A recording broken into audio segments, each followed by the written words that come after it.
it was always in the back of my mind that I was supposed to be of service. I wanted to have an impact on many people, and I wanted to do something that made a difference in the world. I remember I was probably around 11 or 12 when my mother said something to me, and I know I was upset, but I turned around and I said, I want to be the example of what's possible for humanity. Now, what child talks that way? But I said it, and I remembered that. Now, a lot of things had to happen for me to actually find myself. And we all go through ups and downs and difficulties. One of the things that I had to go through was sort of an undoing of myself with my family. And my father and I had grave difficulties because he was very strict and kind of a chauvinist and a bit of a bigot. But I had to grow up in that environment, on top of which he was what we now call a functioning alcoholic. So that created a strained relationship between us. With my mother, however, we had some grave difficulties as well. When I went to college day in high school, and they said, and a counselor from the Fashion Institute of Design and Merchandising came to the school, I presented her with my portfolio for my art class and asked her, what do you think? Well, she told me, you know, this is really good. I think I could get you a fully paid scholarship to go to the Fashion Institute, which was a private school. And I said, oh, no, I'm going to Berkeley Law School with the rest of my girlfriends from And I ran home that day and I said, Mom, you know, I'm going to go to law school at Berkeley. And she said, well, dear, I'm afraid you're going to have to get your own scholarships because I'm going to pay for your cousin's school. And my heart fell to the ground. I didn't know what to think. The next morning I got up, got in my car, drove to downtown Los Angeles, walked into that counselor's office and said, do you remember me? And she said, yes, I do. And I said, okay, what do I have to do to get that scholarship? But the minute I graduated from that school, I got on a plane and went to Mexico, where I perfected my Spanish, which was a good thing, and worked at a couple of companies. I was very lucky. I had met someone who worked at their White House at Casa Rosada, and he gave me a letter so that I was able to work while I was there. And it was a great experience for me. And I came back and went into merchandising because that was part of my degree. And then after that, I made my way back into corporate.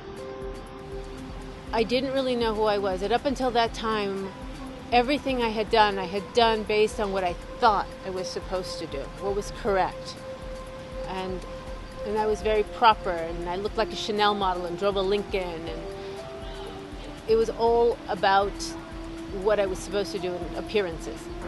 And a friend of mine called me and said, you need to come live with me at my beach house. I sold everything, gave it all up, moved into the beach house with her, and took up surfing because it was a huge challenge for me. In fact, up until that time, I didn't go to the beach because there was sand, and I didn't want to chip my nails. But I gave all of that up.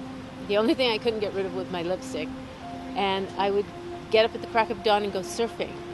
And an amazing thing happened. I found myself outside. They call once you go past the breakers, the white water, that they call that outside. And I would sit out there, sometimes for hours, and pray to the surf gods.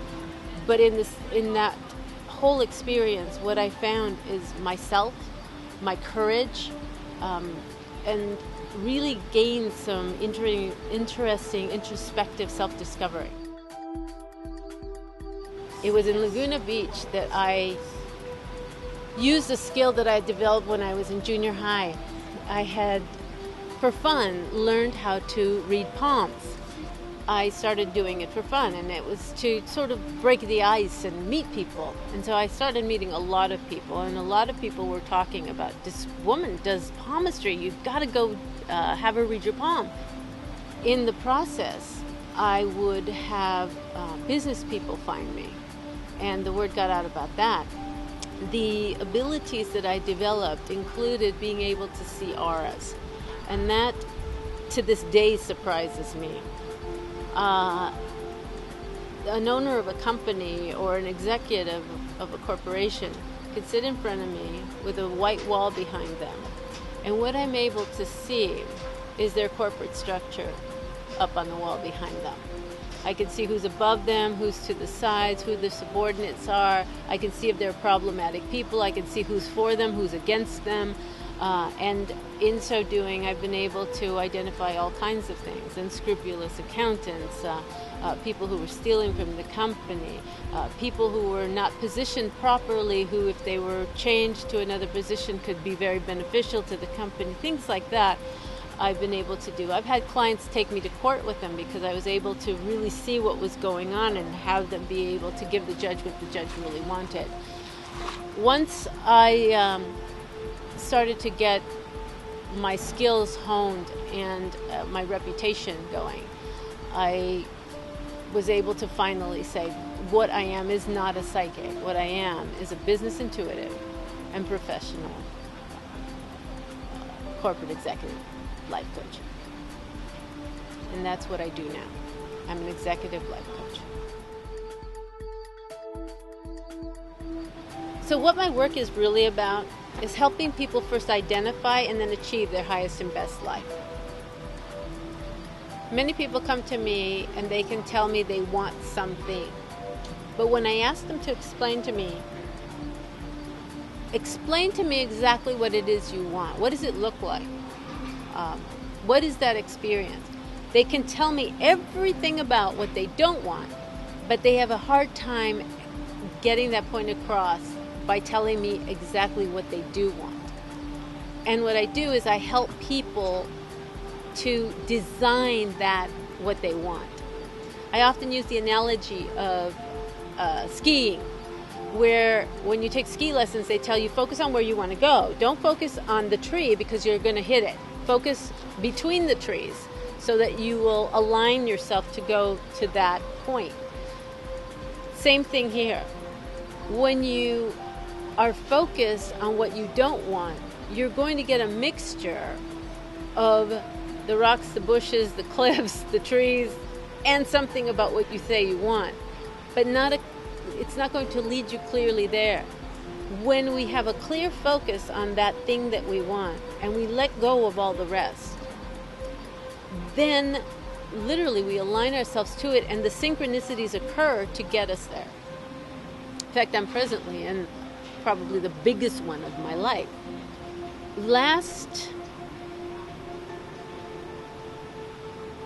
I think it was May, I had been complaining, and I hadn't noticed that I'd been complaining, and I had been complaining about not being happy. And I woke up in June one morning and looked at myself in the mirror and said, Grace, you're not happy. And I couldn't see a way for my being happy the way that I had things being at that time. And I realized that in order for me to be happy, I needed to let go of all the things that I had put into place to keep myself safe. And one of the things that I had done is way back in my 20s, I had given up a part of myself, put it in a box, and stored it away. And it was basically cutting myself in half. And I hadn't seen it that way. At that time, I had looked at it as I needed to do that in order to stay alive. It was literally, for me at that time, life and death. Basically, because if my father had found out, he would have killed me. And what was that? That I was and am. I'm a lesbian. So I had to come out. And when I do something, I don't do it in little bits. I say, okay, what do I need to do to just do this? So I pulled the Band-Aid off. And I made appointments with all of my friends and sat down and talked to them and told them all. And they were all incredibly supportive. And most of them said, oh, now it makes sense. As if I thought I had it all hidden.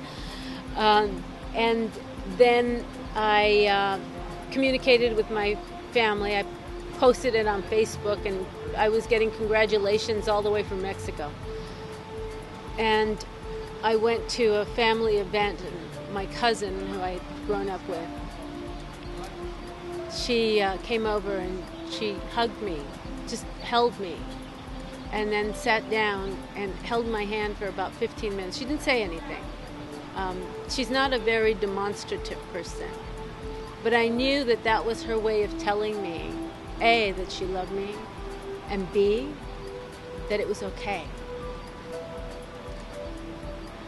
And that was pretty amazing for me. My entire family has been incredibly supportive. My mother, of course, was the hardest one. It took her a while to deal, but now she's fine with it. And one of my longtime girlfriends, when I sat with her at Christmas, it was the chance that I had to finally speak to her, and I told her the whole story. She said she was so happy for me, but she started to cry, and she said, I can't imagine how much you must have suffered. And it didn't dawn on me until that moment that I had suffered greatly, that I had suppressed it and hidden it away for all those years. So it was in setting myself free that I was finally able to integrate both parts of myself to become a whole. And as much work as I've done on myself, as much as I've strived to live a life of service, I couldn't reach my potential without being my whole self. And that took some courage. So I put myself back together, and I allowed myself a little time to gel. When I first let go of everything, I said, universe, I get it. In order for me to get to where I need to go, I need to let go of my old life. And I had a lot of stuff. I had a really nice apartment in Newport Beach. I had what most people thought was a really nice life. When we try to operate on top of a lie, we're building on unstable ground. And we're not going to be able to reach our potential. And if we do, something's going to be out. We're not going to be happy. We're not going to be healthy. We're not going to be fulfilled, or we're not going to achieve what's possible for us to achieve as a whole. So I knew that my next step had to be first coming out. And then when spirit, life, pressed me, the next thing was that my subsistence kind of fell away. It had been, my income had been shrinking for some strange reason without any real cause. So I knew something was up, but it wasn't until my biggest client said, I think our relationship is complete and we need to part ways, that I walked out of her office and got into my car, looked up at the sky and said, Spirit, I get it. I'm letting go. Right now. And I'm giving myself 2 weeks. Because I'm really good at setting goals for myself. I knew that there was a woman that was having a big party at the beach, at her beach house, in 2 weeks on a Sunday, and I needed to be there at a certain time. So I said, okay, I need to be done. I have to get rid of everything by noon on this particular Sunday so that I could get ready and go to that party. And the circumstances started falling into place. I mean, one synchronicity after another, to the point that when I got up Sunday morning and went down to look at the garage, which, by the way, was this amazing designer, because my hobby used to be costume design, and I made some incredible costumes for Comic-Con, for Renaissance Fair, for various reenactors, Civil War reenactors. I had quite a reputation as a costume designer. But anyway, so I needed to get rid of all of that, and the garage looked like it was still full. My friends helped me. I had friends who showed up. In fact, that morning, the friends who were supposed to show up all called and said, I can only be there for an hour. I can't show up because my kid got sick, whatever. And I said, it's okay. I said, Spirit will provide. And sure enough, I started getting calls. Do you still need me? Do you still need me? And those people showed up and helped me. Later on, I heard that a gentleman came by in a big panel truck and was cleaning out trash cans. And my friends asked him, do you want to take some stuff? Do you want some stuff? And he said, sure. And he took 2 loads and basically emptied out my garage. So that when I went down, about 40 minutes before I needed to finish everything, they were sweeping out the garage. It was empty. So I was done. And I went to that party. And at that party, the owner of the house was this really, truly brilliant, amazing woman. And she just took a liking to me. And I found her brilliant and impressive. I was impressed by her mind. And she kept calling me, and we met several times and created a relationship. And so that's how that all started. But it was like this fast. And then after that, I got a call from a friend of mine who had a spa, and she said a doctor friend of mine is going to be on the doctor show tomorrow, and he needs a subject. And I have clients in the entertainment industry, so I knew what that meant. And I said, okay, where do I have to be and what do I have to say? So I went and I did that. I got a $3,500 procedure done for free. A couple days after that, I get a call from my client in Thailand who asked me, so what's going on with your life? Out of the blue, I told him. He said, well, that's amazing. He says, perfect timing. I've been wanting to invite you to Thailand for a week. And you can come and work a couple of days, and you could spend a couple of days at my estate in Phuket. So I went, and it was phenomenal. That was in October. And so it was on and on and on. All these amazing, amazing things just kept coming. The first thing that happened is the first week that I had said, I'm letting go and letting God, is a friend of mine called me and said, because I didn't know where I was going to live. I just said, I'm letting go. I don't know where I'm going. Spirit's going to show me where I'm supposed to be. And sure enough, my friend called me and said, you're staying in our guest room. I spoke to my wife, and you're staying in our guest room until you get on your feet. And I said, okay, great. Thank you. And I did that. And it was great because I was able to sleep and rest, and I had a peaceful, safe place to get myself back together. And so I did the going to Thailand and all of that, and I'm out of there, and I'm still in free fall because I'm not set on where I'm supposed to be.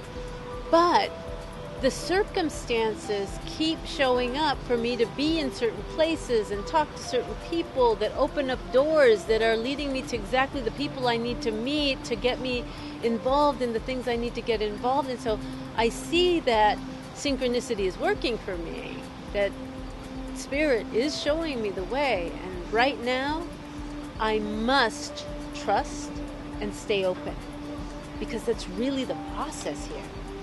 In order for me to achieve or to get to the vision I have for myself. And the vision I have for myself is a great one, because not only am I still committed to being the example of what's possible for humanity, I'm a person who makes a profound difference in the lives of all the people I touch. And I intend my life to be fun, easy, and effortless. And I also see myself as a person who's incredibly prosperous and who can be incredibly generous in having an effect on people's lives. So, from that perspective, I'm moving forward from here. And as far as I'm concerned, the sky's the limit.